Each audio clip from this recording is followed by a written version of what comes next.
I'm Stephanie Mitchell, 32, and I still remember that gut punch on December 23rd. My phone buzzed with Instagram notifications, family Christmas photos at my parents' mansion. Everyone smiling. Everyone there! Everyone except me. Then came my sister Rebecca's text. Christmas at our parents' is no place for losers. After losing my job and my husband in the same month, I thought family would be my safety net. I was wrong. Little did they know they just awakened something inside me that had been dormant for years. Before I dive into my story, I'd love to know where you're watching from. Drop your location in the comments, hit that like button, and subscribe if you want more stories about family drama and sweet calculated revenge. Now let's get into how I went from family doormat to the architect of their wake-up call. The Mitchells weren't just a family. They were a brand. My father, Richard Mitchell, built his investment firm from scratch, turning it into a regional powerhouse that managed portfolios for the city's elite. My mother, Margaret, sat on the boards of 3 charities and spent her days planning galas and fundraisers that were really just excuses for social climbing. From the outside, we were the picture-perfect American success story. Our family Christmas card was like a Ralph Lauren ad, all white teeth and cashmere sweaters against the backdrop of our Georgian colonial mansion. I grew up watching my parents worship at the altar of status. My older brother James followed the family blueprint perfectly. Harvard Law, married the daughter of a state senator, made partner at his prestigious firm by 30. My younger sister Rebecca leveraged her looks and our family name to become a lifestyle influencer with 500,000 followers who hung on her every recommendation for juice cleanses and luxury face creams. And then there was me. Why can't you be more like your brother, my father would ask, whenever I brought home anything less than an A+. James was accepted to 3 Ivy Leagues. Stephanie, honey, maybe try this diet I read about, my mother would whisper during my teenage years. Rebecca never had to watch her figure like you do. I still achieved plenty. I graduated summa cum laude from Northwestern, earned my MBA, and worked my way up to senior financial analyst at Meridian Global. I married Derek, who everyone approved of because he came from good stock and drove the right car. For years, I maintained the facade of Mitchell's success. Designer wardrobe, perfect makeup, charitable donations, the right vacations at the right resorts. Christmas at the Mitchell Mansion was an annual competition. We'd gather around the 12-foot Douglas fir opening presents that were really status symbols. Last year, I received a Hermes scarf from my mother with a comment, "This might elevate your work outfits, dear." James got my father a rare whiskey that he made sure everyone knew cost 4 figures. Rebecca documented everything for her followers, carefully filtering each shot to maximize envy. Then came the corporate downsizing at Meridian Global. 10 years of 60-hour work weeks meant nothing when quarterly profits dipped. I was let go with a sterile email and a severance package that wouldn't last long in Boston. 2 weeks later, Derek announced he'd been finding himself with his 2 4-year-old secretary for months and wanted a divorce. "I just think we want different things," he said, already packed and ready to leave our brownstone. "I need someone more ambitious." When I called my mother in tears, her first question wasn't about my well-being. "What did you do to drive him away, Stephanie?" That's when I discovered the family group chat I wasn't included in. Derek had already contacted them before telling me about the divorce. I accidentally saw it on my mother's phone when she came to help me pack up, really just to make sure I wasn't keeping anything valuable that belonged to the family. "Rebecca, oh my God, Derek just told me he's leaving, Steph." Not surprised, to be honest. "James, she's been letting herself go for years. Did you see her at Easter? That dress was not flattering." "Mom, I blame her father's side. They all peak early. Such a shame. Dad, as long as the prenup holds. Last thing we need is her bringing drama to the Christmas gala." I scrolled back further and found dozens of messages criticizing my career choices, my appearance, my home decor, even the wine I'd brought to family dinner. Stephanie brought a $30 Cabernet. How? Quaint. The betrayal cut deepest when I saw what Rebecca had done. I'd confided in her about my struggles with fertility treatment, something Derek and I had kept private. She'd shared every detail with the family. Rebecca Steph called crying about another failed IVF. Maybe it's nature's way of saying she shouldn't reproduce LOL. James dodged a bullet. Can you imagine her as a mother? Her kids would need therapy by kindergarten. Mom, let's not be cruel. Though I do wonder if it's those processed foods she eats. I put the phone down, feeling like I'd been punched in the stomach. These weren't just relatives. These were the people I'd spent my life trying to please, whose approval I'd chased through every accomplishment and milestone. And this was what they really thought of me. After discovering the group chat, I spent 3 days in bed. Empty ice cream containers piled up on the nightstand next to tissues and self-help books I couldn't focus on reading. My apartment, a massive downgrade from the brownstone, felt like a physical manifestation of my fall from grace. The walls were thin enough that I could hear my neighbors arguing about grocery lists and TV volume. When I finally showered and rejoined the land of the living, I called my mother. Perhaps it was a misunderstanding. Maybe they were having a bad day when they wrote those messages. I still desperately wanted to believe my family wouldn't intentionally hurt me. Mom, I was wondering about Christmas plans this year, I said, trying to keep my voice steady. Oh, Stephanie, she sighed, the sound of kitchen activity in the background. I don't think that's a good idea this year. We're keeping it intimate. James is bringing his new clients, the Whitmores. You know they own that tech company that just went public. And Rebecca has some influencer friends coming who might feature the house in their holiday content. So there's no room for your daughter, I asked, my throat tightening. It's not that, honey. It's just... She paused, and I could picture her arranging her face into a practiced look of concern. Christmas is such a happy time. With everything you're going through, all that negativity, it might bring down the atmosphere. You understand, don't you? I didn't respond. Besides, she continued, filling the silence, you probably want to lick your wounds in private. Nobody wants to see someone crying into the eggnog. When you've pulled yourself together and have something positive to contribute to family gatherings again, we'll revisit. The conversation ended shortly after, with her promising to have the housekeeper put together a plate for me if I wanted to stop by after the main celebration. Like I was staff, like I was a charity case. The Thanksgiving dinner 1 month earlier suddenly replayed in my mind with perfect clarity. I'd just lost my job but hadn't told them yet. Derek was already distant, but I was still in denial about our marriage problems. So what exactly is your title now at Meridian? My father had asked me loudly across the table. Senior financial analyst, Dad. Same as last year, I'd replied. James was made junior partner by your age, but I suppose not everyone has that drive. Later, my uncle had asked about children, and Rebecca jumped in before I could answer. Oh, Steph and Derek are trying, she said, making air quotes. But some people's bodies just aren't meant for motherhood, you know. I'd excused myself to the bathroom and cried. When I returned, they were discussing James's latest courtroom victory. No one even noticed I'd been gone. The second betrayal had come from James himself. After losing my job, he'd promised to connect me with his friend at Boston Financial Group. They're always looking for solid analysts. I'll put in a good word, he'd assured me. I prepared for weeks, researched. The company extensively bought a new suit with money I couldn't spare. I arrived at the interview confident and prepared only to have the hiring manager look at me with confusion. Mitchell, as in James Mitchell's sister, he'd asked, checking his notes. Yes, that's right. He recommended I speak with you about the analyst position. The man shifted uncomfortably. That's strange, because James specifically called to warn us about you. Said you were let go from Meridian for performance issues. Said you might use the family connection, and that he felt obligated to give us a heads up.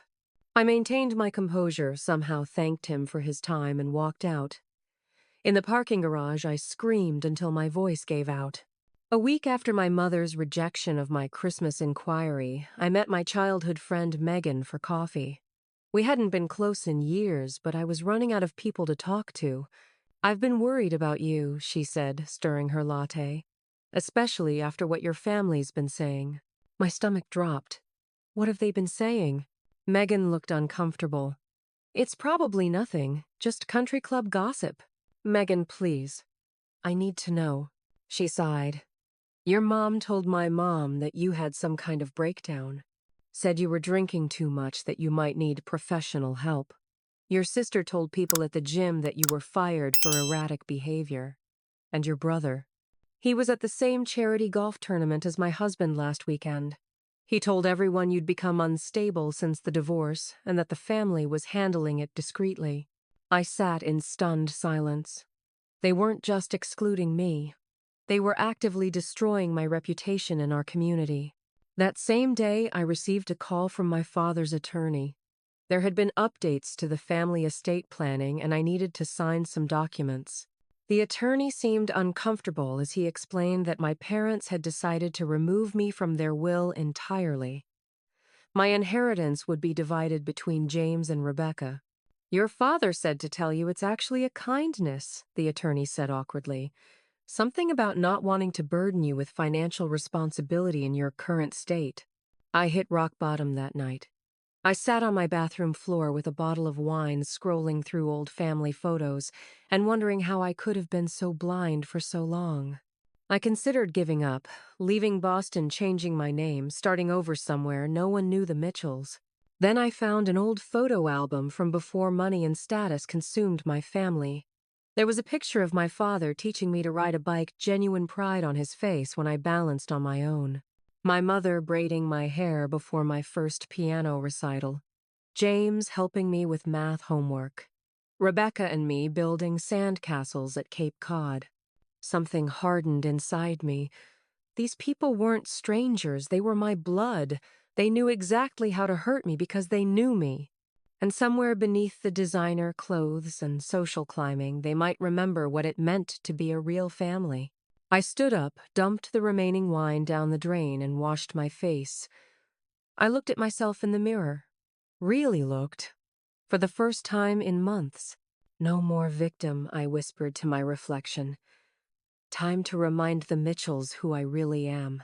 I'd spent my entire career analyzing financial data, finding patterns, and making strategic recommendations based on my findings. Now I would apply those same skills to understanding my family's vulnerabilities. I created a detailed file on each family member, their public personas versus private realities, their insecurities, their secrets. I didn't want destruction. I wanted accountability. I wanted them to feel what I felt when they discarded me so casually. James was the easiest to research. As an attorney at Caldwell, Price and Winthrop, his professional reputation was his most prized possession. I used my financial industry contacts to inquire discreetly about his cases. It didn't take long to discover he had been overbilling clients, padding hours, and charging for work performed by paralegals while claiming he did it himself. Standard practice at cutthroat firms, perhaps, but explicitly against the Bar Association's ethics code.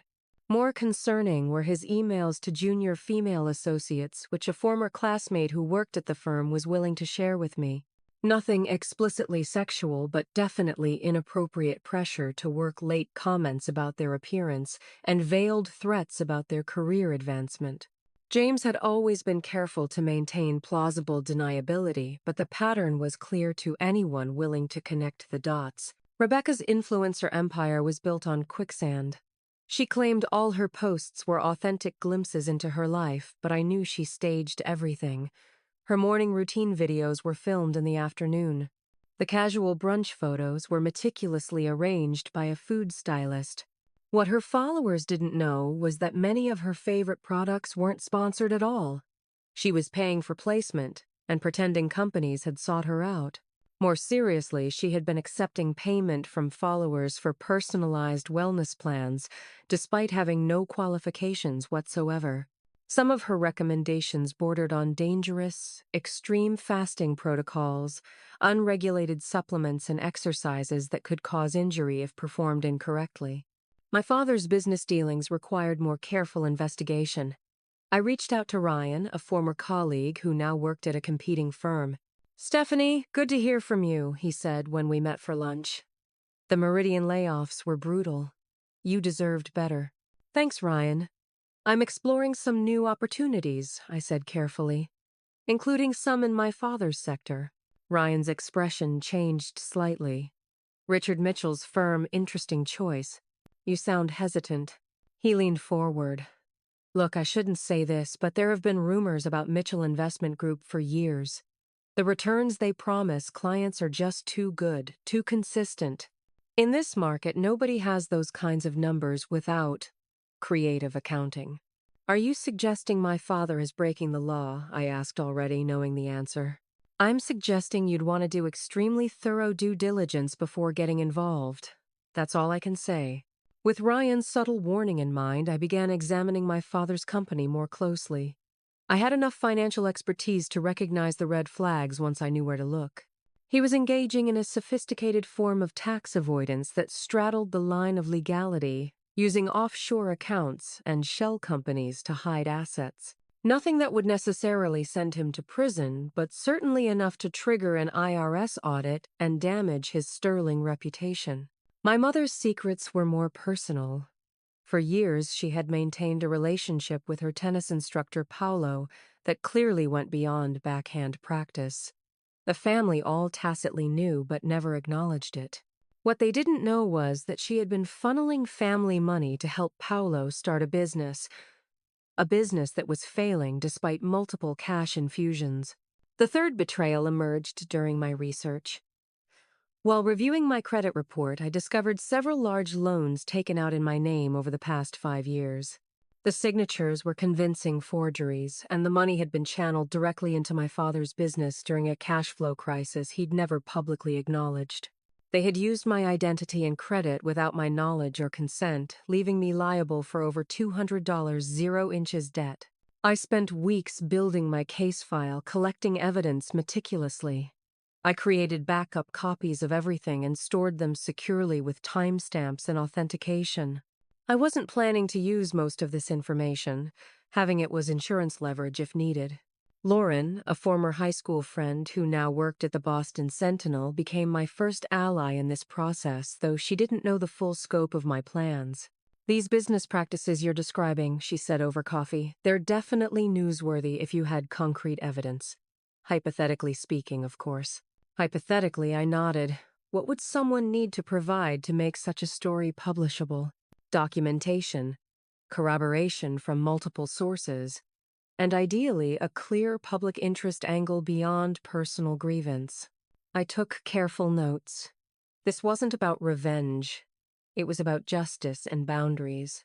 I wasn't going to destroy my family. I was going to remove their ability to destroy me. My strategy wasn't to attack my family directly. That would be too obvious and would only reinforce their narrative about my instability.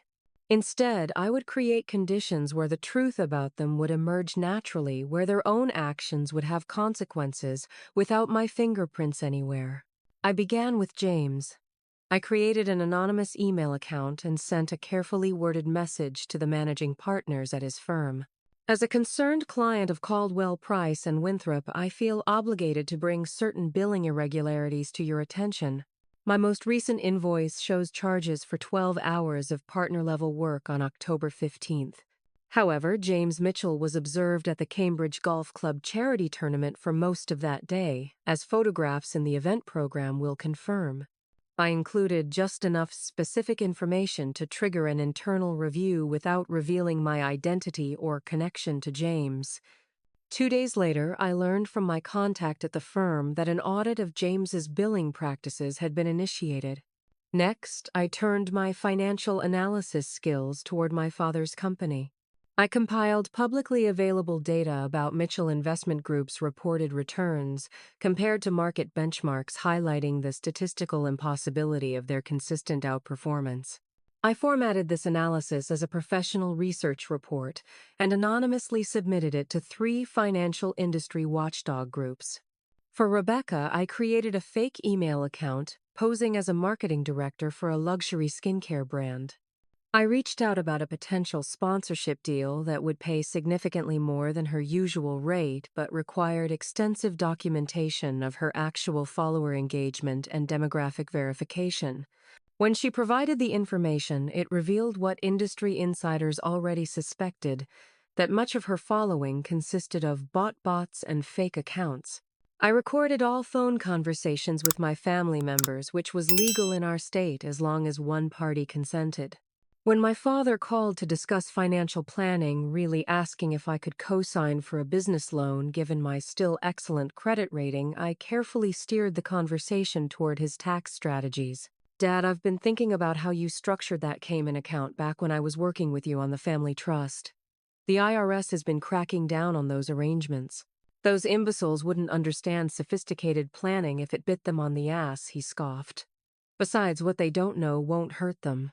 The offshore structure is bulletproof as long as nobody starts asking questions. I had similar recorded conversations with each family member, always gentle nudges that led them to incriminate themselves without realizing it. The fourth betrayal blindsided me completely. Megan called her voice tight with concern. Stephanie, I don't know how to tell you this, but your family held some kind of intervention meeting with a bunch of your friends last weekend. What? Who was there? I asked, my hand gripping the phone. Me, Lisa, from college, your old neighbors, the Thompsons, a few others. Your mom said they were worried about your mental health, that you'd been making alarming statements and showing paranoid tendencies. They suggested we should avoid engaging with you if you made false accusations about family members. I closed my eyes, processing this new level of manipulation. What did you say? I told them you seemed perfectly lucid when we had coffee, just understandably upset about your circumstances. But Steph, most people just nodded along. The Thompsons even shared that they thought you seemed off lately. It was surreal. My family was actively poisoning my social circle against me, ensuring no one would believe me if I ever spoke out about their behavior. Within 3 weeks, my carefully planted seeds began to sprout. James was called into a partners meeting to explain discrepancies in his billing. Rebecca lost a major sponsorship after the marketing team discovered her engagement metrics were largely artificial. My father received notice of an IRS review of his business dealings for the past 5 years. When I ran into my mother at Whole Foods, not coincidentally, I knew her shopping schedule. She looked haggard. You look tired, Mom, I said with genuine concern. I didn't want her to suffer. I wanted her to recognize what she'd done. It's nothing. Just some family stress. She waved dismissively. Your father's business is going through some regulatory nonsense. James is having issues with his firm's management. The usual headaches. I'm sorry to hear that, I said sincerely. How's Rebecca? My mother's face tightened. She's fine. Having some issues with her social media contracts, but she'll bounce back. She always does. And how are you doing? I asked, touching her arm gently. For a moment, her mask slipped, and I saw genuine exhaustion and worry. Then it snapped back into place. I'm a Mitchell. We don't dwell on problems, we solve them. She checked her watch. I should go. Tennis lesson. Say hi to Paolo for me, I said, casually. The flash of panic in her eyes was brief but unmistakable. As my family's carefully constructed facades began showing cracks, their behavior toward me shifted. Suddenly, I was receiving texts and calls after weeks of silence. None contained apologies or acknowledgments of how they'd treated me. Instead, they were thinly veiled attempts to use me as a resource. James called on a Tuesday evening, his voice carrying that forced casualness that meant he wanted something. Hey sis, been thinking about you. How's the job hunt going? I have some promising leads, I said, which was true. I'd been interviewing with Apex Financial, a direct competitor to my father's firm. Great. Listen, I'm dealing with some administrative nonsense at the firm. Some bean counter questioning my billing practices, if you can believe it. That sounds stressful, I offered neutrally. It's ridiculous. Anyway, I remembered you dealt with something similar at Meridian once. Didn't you have some documentation strategy that helped clear things up? I smiled to myself. James had never once shown interest in my work at Meridian, and now he was fishing for advice on how to escape an ethics investigation. I documented everything meticulously, I said truthfully. Every call, every email, every meeting. created a paper trail that couldn't be questioned. There was a pause. Right. That's what I thought. I should have been more careful with my records. It's never too late to start being transparent, James. His tone cooled. Sure? Anyway, we missed you at Dad's birthday dinner last week. I wasn't invited, I said simply. Oh, must have been an oversight. We both knew it wasn't.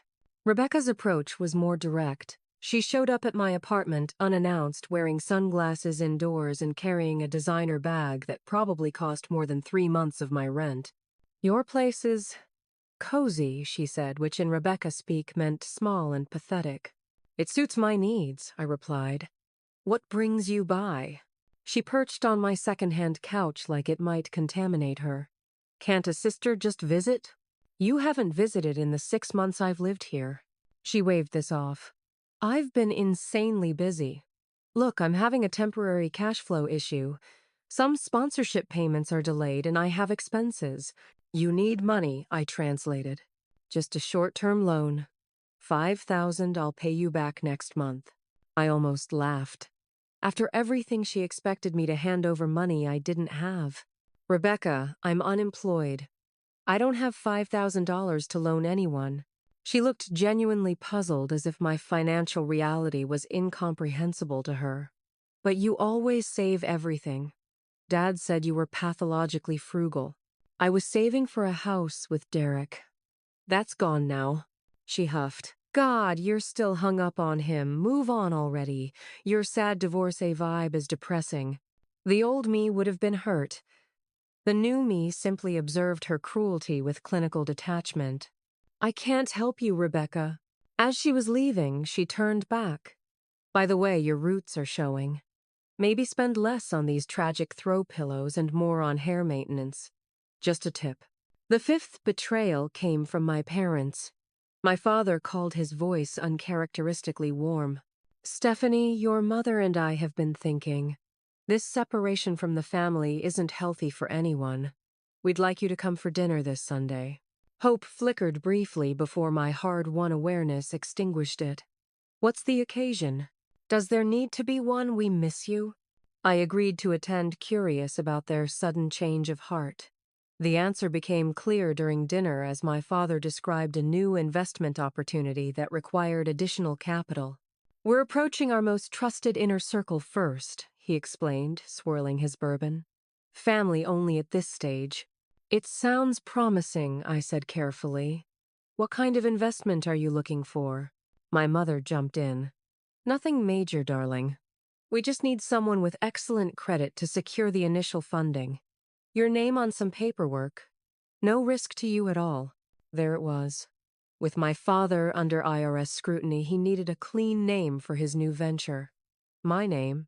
After everything that's happened, I said slowly, you're asking me to put my financial future in your hands. My father frowned. That's a rather dramatic way of putting it.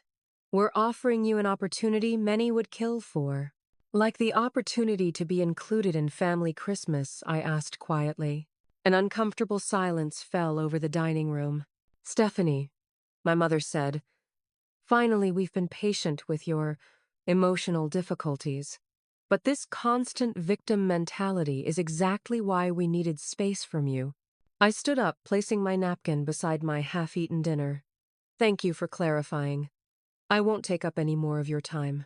As I was driving home, I received an email confirmation I had been offered the position at Apex Financial. The firm that had been trying to poach my father's clients for years now had his daughter as senior risk analyst. My calm, methodical approach was working. Each family member was experiencing the natural consequences of their actions without any direct attack from me. I wasn't destroying them. I was simply removing the protective bubble that had allowed them to operate without accountability for so long.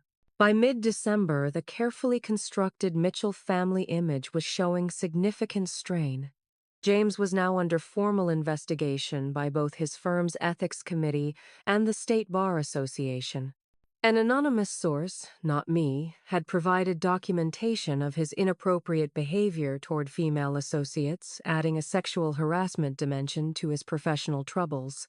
I saw him at a coffee shop near his office, the dark circles under his eyes visible despite his expensive concealer, a trick he'd learned from Rebecca. He didn't notice me, too absorbed in anxiously checking his phone every few seconds. Rebecca's social media empire was crumbling spectacularly.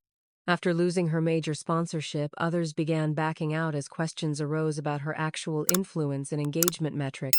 The final blow came when an industry watchdog blog published an expose on influencers who provided paid health advice without qualifications.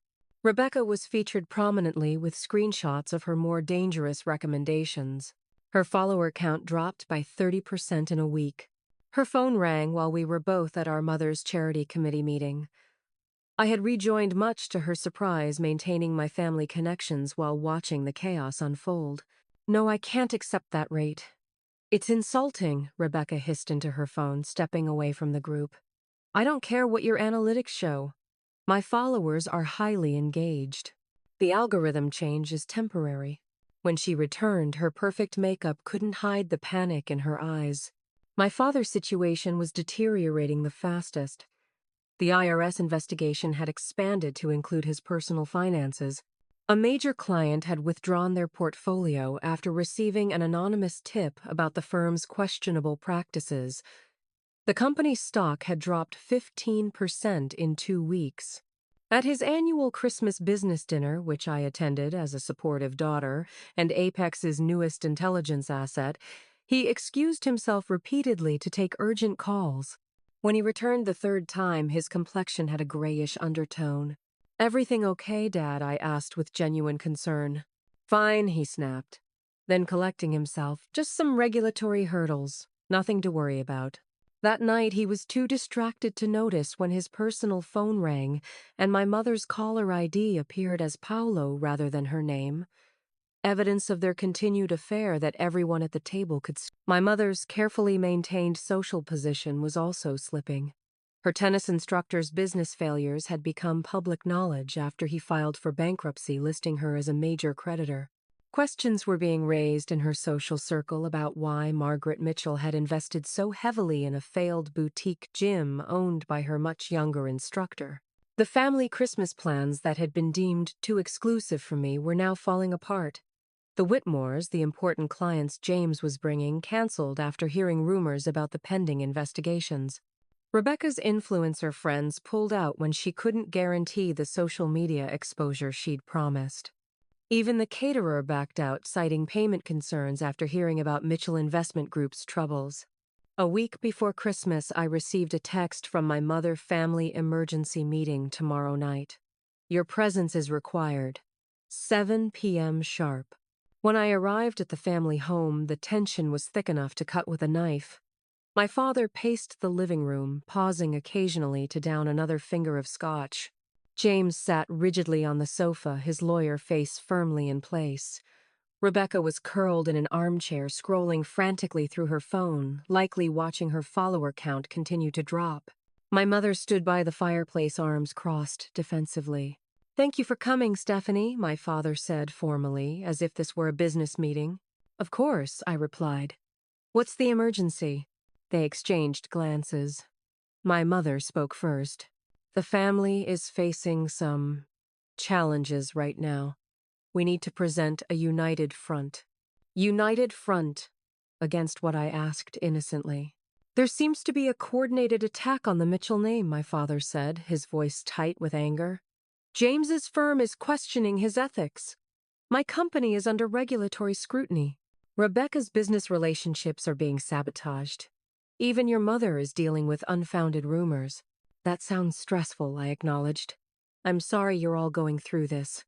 James leaned forward, eyes narrowed. "The timing is suspicious. All these issues arising simultaneously." "What are you suggesting?" I asked. "Someone has a vendetta against this family," my father declared. "Someone with access to insider information." The sixth betrayal unfolded before my eyes as my mother added, "We've been reviewing the situation carefully.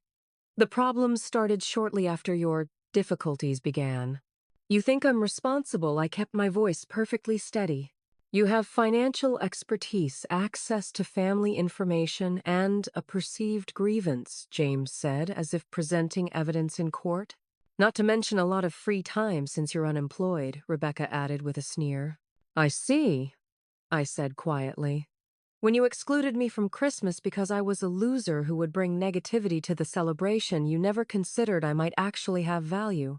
That my financial expertise, my attention to detail, my ethical standards might be worth something.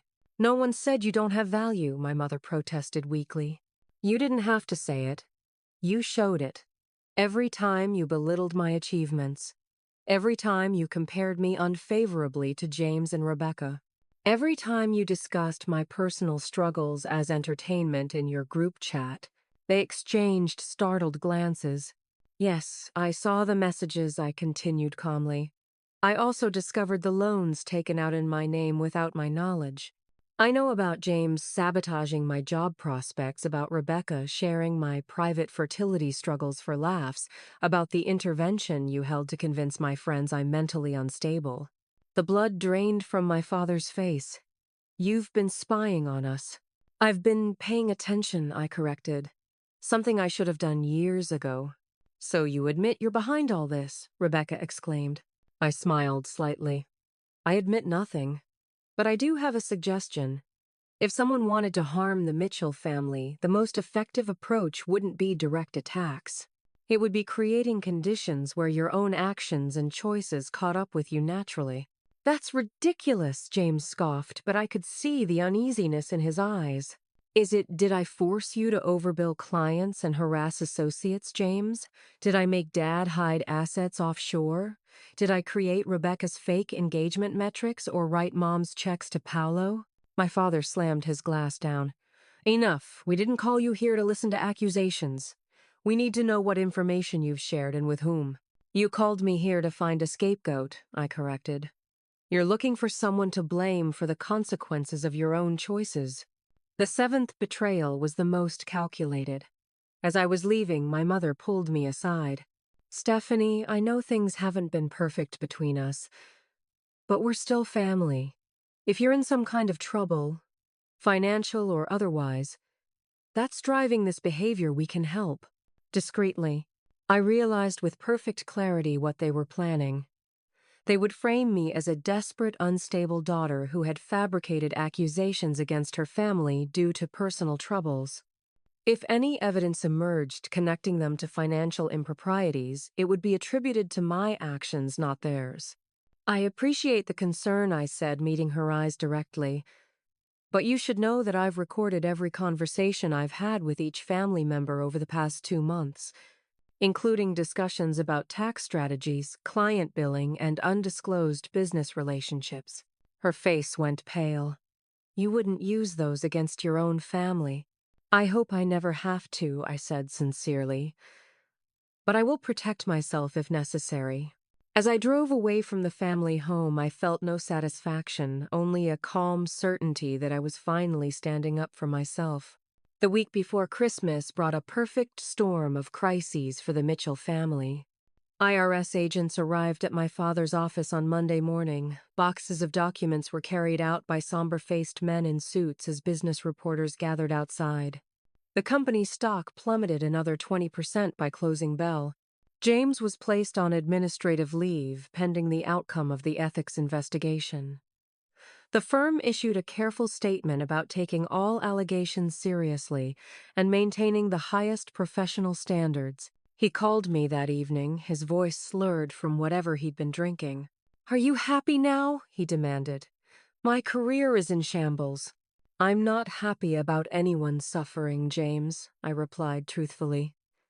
"But I didn't create this situation." "The hell you didn't. Someone sent the Bar Association recordings of private conversations. Someone with access to my office calendar and billing records."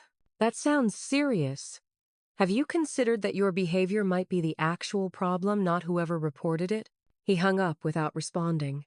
Rebecca's social media presence was now in free fall. Her content had always relied on projecting an image of aspirational success.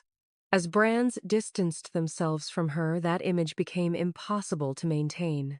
Her last post, a forced-looking, casual morning coffee setup, received comments questioning the authenticity of everything from her apartment decor to her relationship status.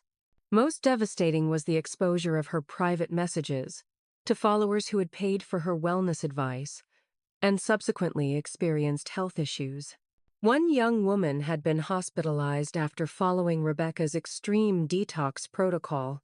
The potential for lawsuits loomed large.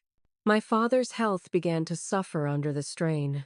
He experienced chest pains during a meeting with his attorneys and was briefly hospitalized for what turned out to be severe anxiety rather than a heart attack.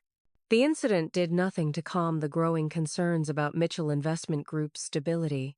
My mother, ever the pragmatist, began distancing herself from the family troubles. She resigned from 2 charity boards citing personal reasons and was notably absent from her usual social engagements. I later learned she had transferred significant personal assets into accounts my father couldn't access, preparing for the possibility of financial ruin or divorce. On December 23rd, exactly 1 year after I discovered I wasn't invited to the family Christmas, I received a text from my mother: Christmas Eve dinner tomorrow, 6 p.m. Your presence would mean a lot to the family during this difficult time. No acknowledgement of their previous exclusion. No apology. Just an expectation that I would come running when summoned. I replied simply, "I'll need to check my plans and get back to you." 3 hours later, my father called. "Stephanie, I hope you're planning to join us tomorrow. The family needs to present a united front right now." "Like when you united to exclude me last year?" I asked calmly. He sighed heavily. "That was unfortunate timing. We thought you needed space to deal with your personal issues. And now you need me to help deal with yours. This isn't just about us," he insisted. "It's about the Mitchell name. Everything I've built for all of us. Your future inheritance is at stake, too." I almost laughed. "Dad, you removed me from your will months ago. Your attorney told me himself." A long pause. "That was a temporary measure. Obviously, we can revisit those arrangements." "I'll consider coming," I said. "But I have conditions." "What conditions?" he asked, suspiciously. "First, I want a sincere apology from everyone for how I've been treated. Second, I want full disclosure about the loans taken out in my name. Third, no more attempts to undermine my reputation or career." We can discuss this further in person," he hedged. "Those are my terms. Let me know if they're acceptable." Surprisingly, they agreed. I suspect they were desperate enough to say anything to get me there, believing they could manipulate me in person more effectively than over the phone. When I arrived at the Mitchell mansion on Christmas Eve, it was a shadow of previous year's celebrations. The usual professional decorators had been replaced by hastily arranged store-bought ornaments. The 12-foot tree was there, but the carefully curated designer gifts beneath it were noticeably fewer. My mother embraced me stiffly. "You look well," she said, sounding almost surprised. "I am well," I confirmed. "I started at Apex Financial last week." My father, overhearing as he entered the room, stopped short. "Apex, my competitor. They value my expertise," I said simply. The 8th betrayal came as I was hanging my coat. I overheard James and my father in the study, their voices carrying through the partially open door. "She's here."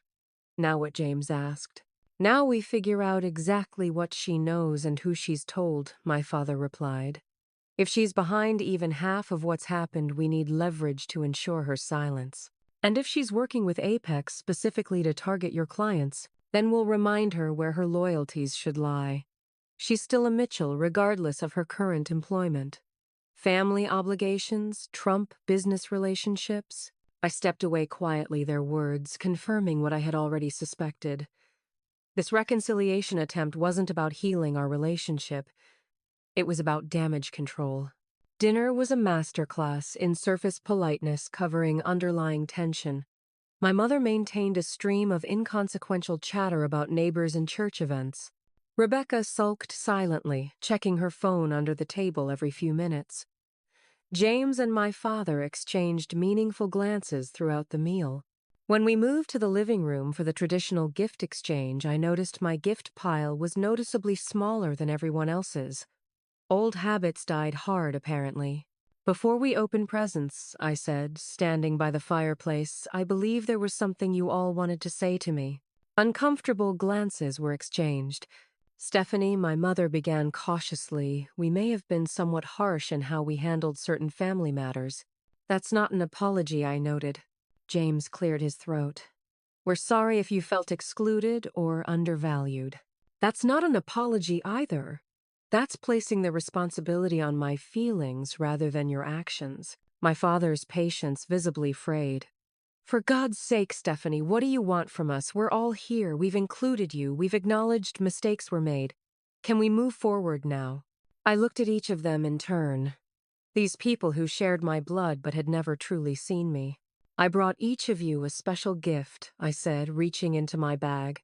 "Something meaningful." I handed my father a folder containing printouts of all the loans taken out in my name, with a formal demand for repayment and documentation that I had reported the identity theft to authorities. "This is your opportunity to make this right before the investigation proceeds further," I said quietly. To James, I gave a USB drive. "This contains recordings of you discussing client billing practices and your behavior toward female associates. I haven't shared these with anyone yet, but I have secure copies. Consider this your chance to correct these issues before someone else reports them." Rebecca received a printed stack of her own messages to followers about dangerous health protocols, alongside medical reports from those who had been harmed. "You're not a wellness expert, Rebecca. These people trusted you, and your advice hurt them. Make it right." Finally, to my mother, I gave a small box containing her tennis instructor's bankruptcy filing with her name highlighted as a creditor, along with timestamps of her lessons that overlapped with family events she had missed. "I don't care about your personal choices, but I do care about how they affected this family. Paolo was more important than my college graduation, my surgery, recovery, and countless other moments when I needed my mother." They sat in stunned silence, holding the physical evidence of their own failures and betrayals. "Merry Christmas," I said softly. "The gift I'm offering is a chance at honesty. What you do with it is up to you." 2 days after Christmas, I received an unexpected call from my father. "Stephanie, we need to talk," he said, his voice lacking its usual commanding tone. "In person, preferably." We met at a neutral location, quiet coffee shop downtown rather than the family home or his office. He looked older than. I remembered the stress of recent weeks evident in new lines around his eyes. "The family has been discussing your gifts," he began awkwardly. "We realize certain aspects of our behavior have been less than ideal." "That's one way of putting it," I acknowledged. He cleared his throat. "We'd like to propose a fresh start. New year, clean slate." I waited silently for him to continue. "Your mother and I were wondering if you might join us for New Year's Eve at the house. Small gathering, just family. A chance to begin rebuilding trust." "Why the sudden change of heart?" I asked directly. He sighed, shoulders sagging slightly. "Because you were right. About more things than I care to admit. And because despite everything, you're still my daughter." There was a vulnerability in his eyes I'd rarely seen. The defensive hostility from Christmas Eve had been replaced by something approaching genuine remorse. Not complete understanding, certainly not full accountability, but a small step in that direction. "I'll consider it," I said, neither accepting nor rejecting outright. The invitation was followed by tentative overtures from other family members. James called to discuss clearing the air about his interference with my job prospects. Rebecca sent a text that, while not quite apologetic, acknowledged she had maybe been a bit harsh about my divorce. My mother invited me to lunch, during which she awkwardly attempted to explain her emotional distance throughout my childhood. None of these interactions included full apologies or complete acceptance of responsibility, but they represented more acknowledgement than I'd received from my family in years. I decided to accept the New Year's invitation with clear boundaries and low expectations. If this was a genuine attempt at reconciliation, I would meet it halfway. If it was another manipulation tactic, I was now strong enough to recognize and reject it. When I arrived at the Mitchell mansion on December 31st, the atmosphere was noticeably different from Christmas Eve. The ostentatious decorations had been replaced by more tasteful, subdued arrangements. The guest list was indeed limited to immediate family, with none of the business associates or social climbers who usually populated Mitchell gatherings. "You look wonderful," my mother said, embracing me with what seemed like genuine warmth. "That color suits you." I had dressed carefully in a sleek black dress that projected confidence rather than seeking approval. My recent financial security with Apex had allowed me to invest in a few quality pieces that made me feel powerful rather than trying to keep up with designer trends. "Thank you," I replied simply. "The house looks lovely." As the evening progressed, I noticed subtle but significant changes in how my family interacted with me. My father sought my opinion on financial matters, acknowledging my expertise rather than dismissing it. James engaged me in conversation about my new position without the usual competitive edge. Rebecca, while still self-absorbed, refrained from her typical cutting remarks. It wasn't perfect. There were moments of tension, old patterns threatening to reassert themselves. But there was also genuine effort being made, particularly by my parents. During dinner, my father raised his glass in a toast. "To family," he said, "and to new beginnings. Stephanie, we may have been harsh in our assessment of your situation. We may have forgotten what truly matters." "May have been," I raised an eyebrow. A flash of the old defensiveness crossed his face, then surprisingly gave way to a rueful smile. "We were wrong," he conceded. "I was wrong, and I'm sorry." Those 3 words, "I'm sorry," seemed to physically pain him, but he got them out. It wasn't the comprehensive accountability I deserved, but it was perhaps as much as Richard Mitchell was capable of giving. As midnight approached, my mother pulled me aside. "We have something for you," she said, gesturing to my father, who retrieved a small package from his desk. "We wanted to wait until now, away from the Christmas drama," he explained, handing me the box. Inside was a key to the family lake house, the peaceful retreat that had been my favorite place growing up. Attached was a deed showing partial ownership had been transferred to my name. "We thought you might need somewhere quiet sometimes," my mother said. "A place that's truly yours." I was touched by the gesture, but immediately suspicious. Is this an attempt to buy my forgiveness? My father looked uncomfortable.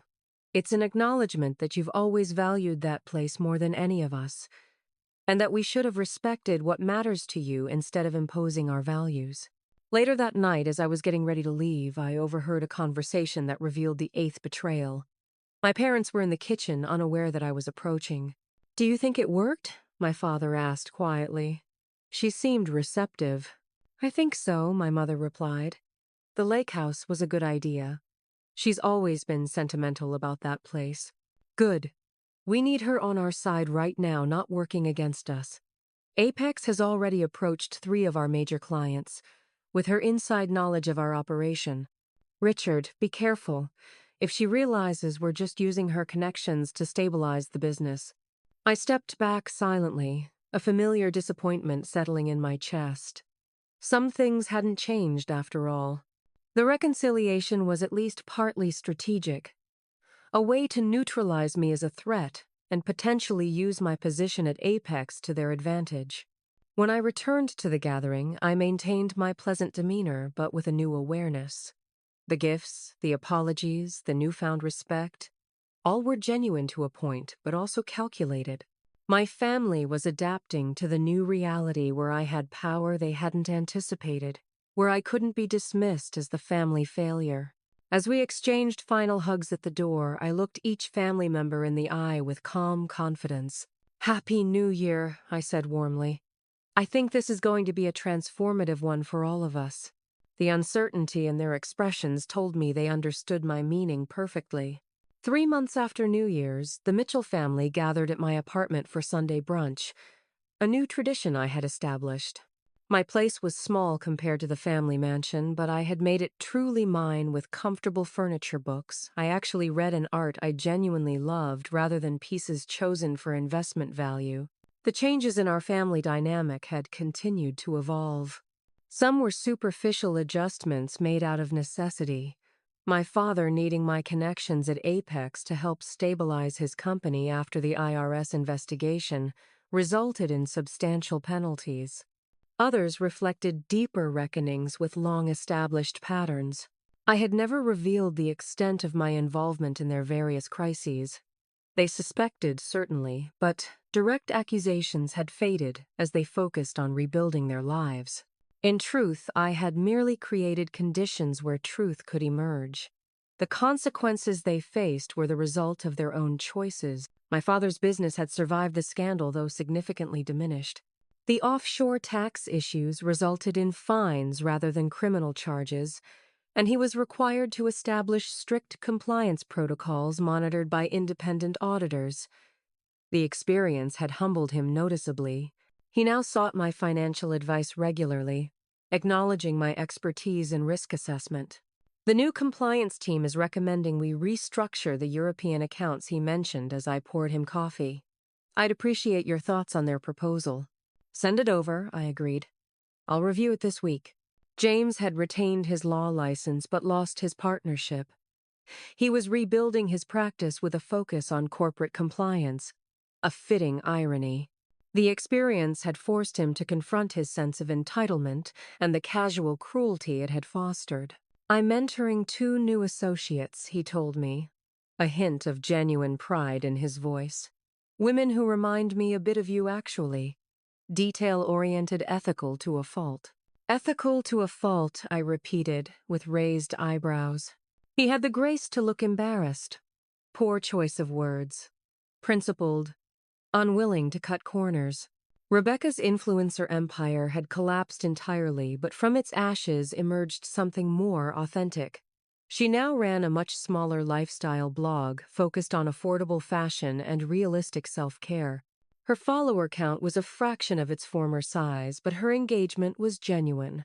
I'm partnering with a registered dietitian for the wellness content, she explained, scrolling through her new website. Everything health-related gets professionally reviewed now. That's responsible, I acknowledged. Your followers will trust you more for it. My mother had perhaps changed the least outwardly, still maintaining her social calendar and charity work. But there were subtle shifts in how she treated me. Fewer critiques of my appearance, more interest in my actual life and thoughts. I've been thinking about what you said, she told me privately, as we prepared dessert in my small kitchen, about being more present for important moments. I'd like to do better with that. After brunch, I asked them to remain seated for a moment. I had something important to share. I want to be clear about where we stand. I began meeting each pair of eyes in turn. The past few months have shown some real progress in how we relate to each other as a family. I appreciate that. They nodded cautiously. But I need you all to understand something fundamental. My worth as a person was never determined by my job title, my marriage, or my bank account.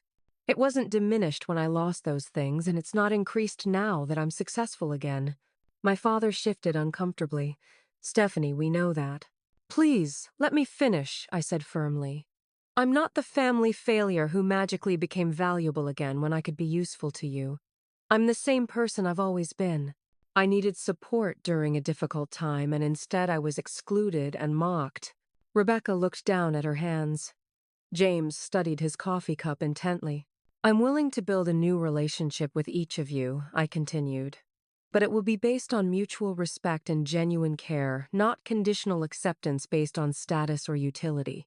My mother reached across the table and took my hand. We don't deserve your forgiveness. This isn't about forgiveness, I clarified. It's about boundaries.